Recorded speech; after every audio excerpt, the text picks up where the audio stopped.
सभी को जो गुरु गोरखनाथ जी महाराज जो हम मेरी माई की। आज मैंने थोड़ा सा बाहर से वीडियो स्टार्ट किया है। मैं इसको हॉस्पिटल जाते समय मैं सोचा कि आज बाहर से ही क्यों ना स्टार्ट कर दिया जाए। आज डेली डेली अंदर से वीडियो स्टार्ट करना थोड़ा अजीब सा लगता है। रास्ते में जा रहा था तो कुत्ते बीच में आ गए। मैं सोचा करेंगे मुझे काटने के लिए, क्योंकि बारिश के मौसम में ये कहा जाता है कि कुत्ते बहुत ज़्यादा काटते हैं।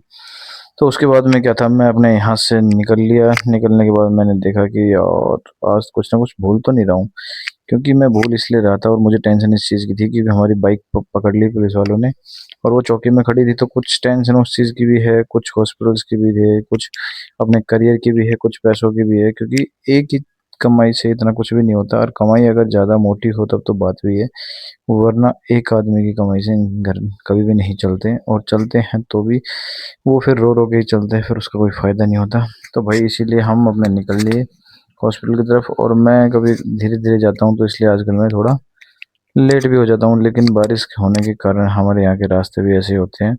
और ये रास्ते कभी बार तो ठीक मिलते हैं, कई बार बहुत अजीब से मिलते हैं। लेकिन ये है कि भाई अपने कमाई करना बहुत ज़रूरी है आज के टाइम पे। रास्ते में आए तो अंकल मिल गए। ये अंकल झाड़ू निकालने वाले हैं। ये बोले कि भाई मुझे फ़ोन दे दे। मोला अंकल कौन सा? बोले पिछली बार दिया था। मैंने इनको पिछली बार अपना वो मोबाइल दे दिया था सेकंड हैंड। तो उसके बाद में मैंने इनको बोला वो कैसा है? बोले वो तो टूट गया। मैं बोला क्यों? बोले वो तो गिर गया था। अब इनकी गलती की वजह से वो मोबाइल टूटा, मुझे कह रहे हैं कि नहीं आपका मोबाइल ख़राब था। भाई आप अगर बाइक आगे रख के मोबाइल को चलाओगे और वो झटके से गिरेगा और उसके ऊपर गाड़ी चढ़ेगी तो मोबाइल का कुछ बचेगा? यहाँ आदमी का कुछ नहीं बचता, वो तो डिवाइस है। चलो फिर भी क्या है, मैंने इनको बोल दिया अगर कोई नज़र में आएगा तो दूसरा मोबाइल आपको ज़रूर दिलाऊंगा। उसके बाद मैं हॉस्पिटल जैसे ही पहुंचा तो मुझे पता था कि भाई हॉस्पिटल्स में आज पेशेंट है तो भाई मेरा तो वही, जब धीरे धीरे चल के आऊँगा तो थोड़ा लेट भी होता हूँ।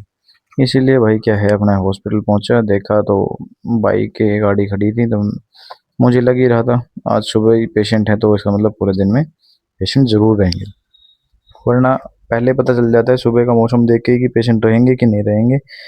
तो वही ऐसे करके मैं हॉस्पिटल में अंदर आया। अंदर आके देखा तो पेशेंट बैठे हुए थे और कुछ पेशेंट्स लेटे हुए थे।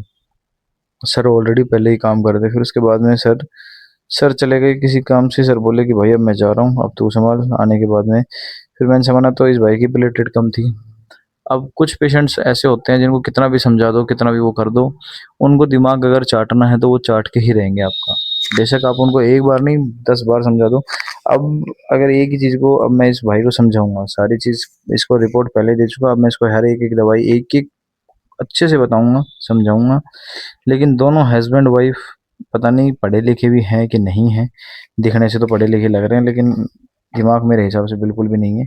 इनको खूब अच्छे से समझा दिया, एक एक चीज़ समझा दी, लेकिन अब ये भाई देखना यहाँ पे खड़े खड़े इतने टाइम पास करके जाएंगे दोनों हस्बैंड वाइफ कि पूछो मत।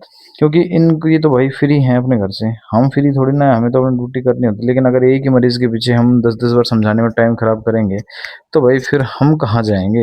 हमारा तो पूरे दिन में पता नहीं 30-40 मरीज में, तो फिर हमारा दिमाग खराब हो जाएगा सारा। अब इसको समझा दी, दवाई सारी बता दी, अब ये पैसों के बारे में पूछेगा।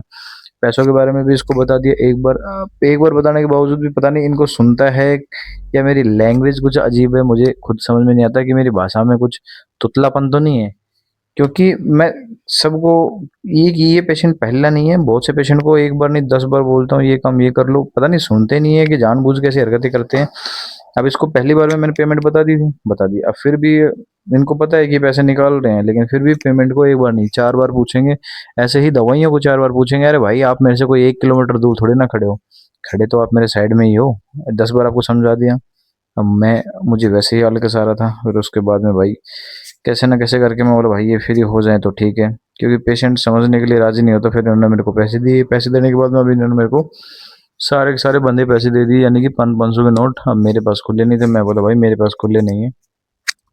हाँ, क्योंकि डॉक्टर तो चले गए, अब आपको क्या करें? तो बोले कि कोई नहीं, कितने पैसे रह रहे हैं? मैं बोला आपके 100 रुपये रह रहे हैं। आपके 100 रुपये आप या तो मुझे खुले दे दो 400 रुपये, वरना आप मेरे से 100 रुपये कल आके ले लो, आपका ट्रीटमेंट चल ही रहा है। फिर उसके बाद में भाई साहब बोले कितना रह रहा है? मैं बोला 100 रुपये। आपको 2400 रुपये बन रहे हैं, आपने मेरे को 2500 रुपये दिए, या तो आप खुद ले जाके बाहर से ले आओ या फिर कल ले लेना अपने पैसे, क्योंकि आपका 3 से 4 दिन ट्रीटमेंट चलेगा। तो बोले ठीक है कोई नहीं, हम कल ले लेंगे। मैं बोला ठीक है। तो इसकी वाइफ पूछ रही है किसकी तरफ है पैसे? मैं बोला जी आपको देने हैं, मेरी तरफ है पैसे, मैं आपको दूंगा। अब इसको बता दिया, लेकिन इसकी वाइफ को ये था नहीं ये पैसे मेरे को दे दे। मैं भाई मैं नहीं देने वाला, मैंने तो अपने गले में रख लिए पैसे, क्योंकि डॉक्टर जाने के बाद में सारे पैसे मेरे अंडर में रहते हैं, दवाइयाँ में सब कुछ समझाना मेरा ही काम रहता है। फिर मैं इधर आया, आके मैंने अपना फ़ोन को ठीक करा। तो ये भाई सोच रहा था कि पता नहीं इनके और इनकी वाइफ की वीडियो बना रहा हूँ। भाई मैं आप लोगों के नहीं सभी पेशेंट्स की वीडियो बनाता हूँ, क्योंकि मैं देखता हूँ कि भाई कौन कितना क्या कर रहा है क्या नहीं कर रहा है। फिर उसके बाद में भाई स्टाफ आ ही नहीं थी, वो छुट्टी पे थी, और डॉक्टर भी हमारे बीच में ही भग जाते हैं, तो इसलिए हमें फिर क्या है अपने आप को खुद ही संभालना पड़ता है कुछ चीज़ें। फिर शाम का टाइम पे फिर डॉक्टर फिर से आ गए थे। शाम के टाइम पे डॉक्टर आने के बाद में मैंने देखा कि भाई क्या किया जाए, काम तो करना ही है। फिर मैं बैठ गया वापस। बैठने के बाद में भाई अपना खाना वाना तो मैं खाने के लिए सोच ही रहा था, लेकिन फिर मैं सोचा यार पहले काम कर लें उसके बाद में खाना खाएंगे।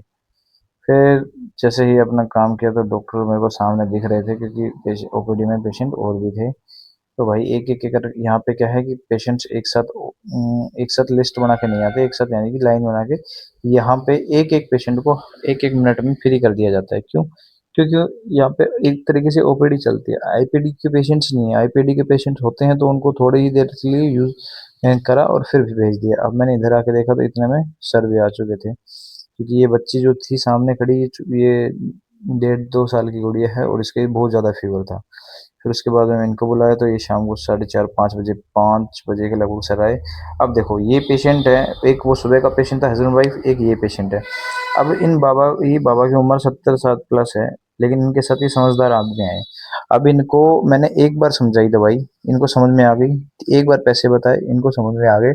अब जो ये साइड में बाबा बैठे हैं इनको ये खुद बता रहे हैं। काफी पेशेंट्स ऐसे होते हैं जिनको खुद भी समझा दो, फिर कहेंगे ना भाई हमारे बूढ़े को समझा। अरे भाई बूढ़े को क्या समझाऊं, समझना तेरे को है, बूढ़े को समझना है। वो उसको तो दवाई तू देगा ना, बूढ़ी एज हो चुकी है। फिर आके देखा तो इधर पेशेंट्स और भी थे।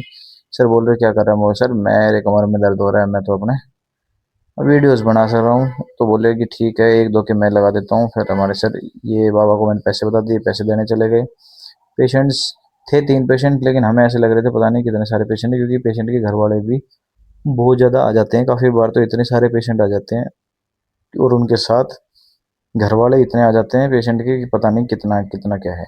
फिर उसके बाद में धीरे धीरे करके मरीज आ रहे थे, उनको फ्री करा था। अब हो गया शाम का टाइम, सारे फ्री। ये लास्ट पेशेंट था। अब ये फिर वही पेशेंट जो सुबह आए थे सेम वैसे ही हस्बैंड वाइफ हैं। अब इनको समझाते समझाते मेरा दिमाग खराब हो गया।